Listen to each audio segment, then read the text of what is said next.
Okay, this one took me a while to finally get around to watching. But when I finally did, oh,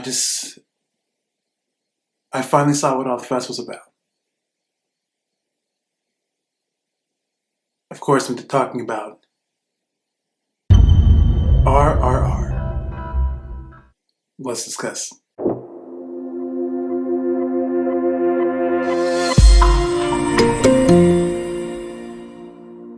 For those of you who don't know, RRR stands for Rise, Roar, Revolt. I didn't know that, but it's in the title when you see the movie. So it's like, oh, part of me wishes that that was the title, but I have to admit, RRR is intriguing enough that makes one want to see what that's about. There's no explanation, no subtitle, nothing. It's just RRR. You immediately want to see what that's about. So I saw the movie finally, and I really enjoyed it. I really enjoyed it. If you don't know what the movie's about, let me give you just a bit of a brief synopsis. This is set in 1920s India. The British is has colonized the region, and it's about two men who are both fighting the British, but on opposite sides. You have one man who is working for the British in an effort to secure materials, weapons they'll need from the British in order to fight the British. You have another man who is working outside of that, also wreaking havoc for the British. Uh, and these two men end up crossing paths, not knowing the true nature of what they're doing in the fight against the British. They become friends, really good friends, and the story is about how these two men go about their journeys together, what happens when they separate, and how things play out. That's the plot, sort of. That's what we got going on in a nutshell. So many things to say about this movie. For one, I think going in, if you haven't seen it, you do have to be a little bit patient because it does have a pretty meaty runtime. It's about 3 hours, a little bit slightly over that. But I think if you can watch the Lord of the Rings movies or The Dark Knight Rises, for instance, which is not quite 3 hours, but it's pretty close, or movies that have a meaty length, you can get through this uh, without issue. The other thing is there's so much going on, you'd be hard pressed to not be at least interested in what happens next. I can't imagine you'd be bored during this movie, but you might, which brings me to this other point that might be a deterrent for some people. You may or may not know this about foreign language films. Some people don't care to read the subtitles, and that's really unfortunate because for movies like this, movies like Pan's Labyrinth, Parasite, uh, other ones, there's a lot of other movies that are fantastic foreign films. That it's unfortunate that the language can be a barrier for some viewers, and yeah, I think those people who don't, like, I know a handful of people right now. If I told them to watch this movie, the minute they found out it was a foreign language film, they would check out of the movie. The other thing is that this does have several musical sequences. If you know anything about Indian cinema, particularly Bollywood, this is not Bollywood. This is Tollywood, the Telugu region, but also it has dance numbers, song and dance numbers. This is integral to the how filmmaking is done in the culture, and that's what it is. I think that also might turn people off, and that too I think is unfortunate because the musical numbers are not only entertaining. In the case of Not to, that was one of the award-winning songs from the movie. But also they are central to the story. It's like a good Disney musical or a Broadway musical. How they're musicals, and they're not just there. The music is there not just to be entertaining and fun, but they serve key storytelling functions. And the music and the songs in this movie do the same. So they are crucial. If you're paying attention and really listening to the words, all the songs in this movie really tie into the themes and the narrative. So it's pretty important. Something else I really appreciated about this movie was how over the top it was, action wise. It's over the top, but it's not it's still entertaining. Like, this is the other thing about movies like this. Well, and action movies in general. Sometimes there are movies that are grounded action that you're meant to take seriously, and there's action that's in the comedy vein, like in what we got in Wolverine, Deadpool and Wolverine. It's action, and it's solid action, but there's a lot of elements in it that's played for comedy too. And then you have something like this, which is it's earnest. Like, you take it seriously, and you see all these outlandish things happening, crazy fire effects, animals, like just ridiculous things. Think motorcycles on fire, and they're used as weapons, like out of this world stuff. But it does not take you out of the movie because of what's happening in the story. I think I was bought into the story enough to where I was able to recognize when things were over the top, but not feel like, oh, this is just, it takes me out of the movie. It's actually still, not only is it's fun, but when things are serious in the story, the over the top action, it feels more elemental, and it feels more emotional. Like, it hits to the core of what the emotional through line is in that particular sequence at that time. So it works. That's another thing I think is really cool about this movie. But the best thing about this movie, I think, outside of all of that, the best thing is the relationship between the two men, Raju and Beam. Oh, they have the best friendship, played fantastically. Ram Charan and N.T. Rama Rao Jr. are phenomenal actors. They acted their behinds off in this movie. They have such a beautiful relationship, and this is actually something that I wanted to talk about a little bit. So it was interesting to me to watch this movie after watching Deadpool and Wolverine.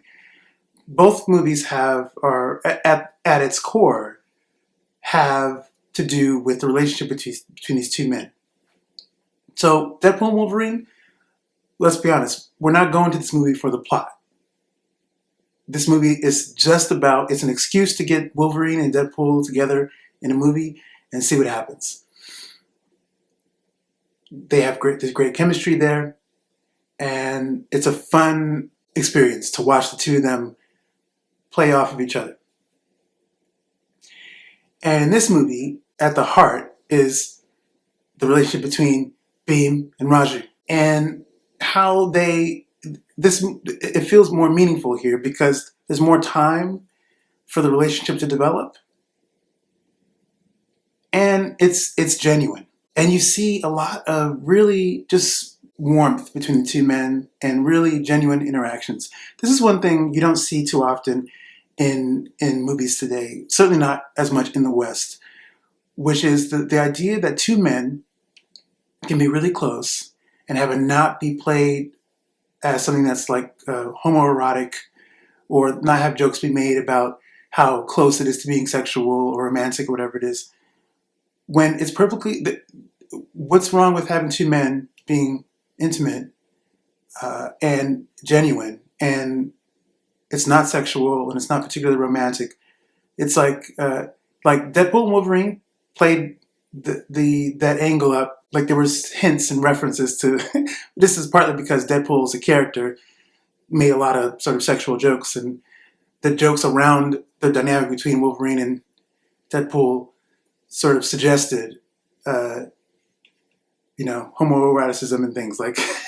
But in this movie, it's not that. But I feel like there's still some discomfort around the notion of two men or men being affectionate with one another in a way that's not sexual and it's genuine.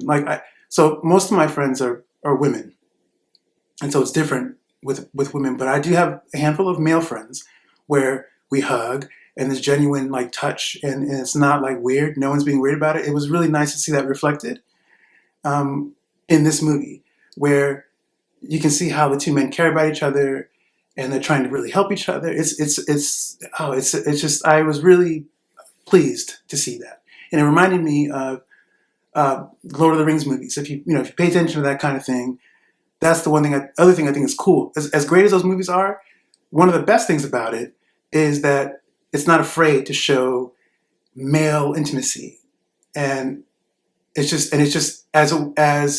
like that's what it is. It's not highlighted. It's not singled out.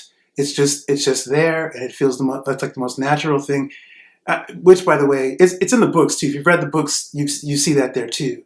It's not weird, but the same is true here, where it's just presented as that's what it is, and no one's questioning it, and that's it. I very much appreciated that element of the movie. That's probably my favorite thing about the movie. I mentioned the action sequences and how great they are.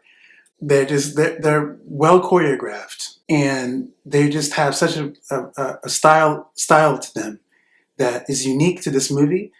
And it's like what you see in the great Hong Kong action movies.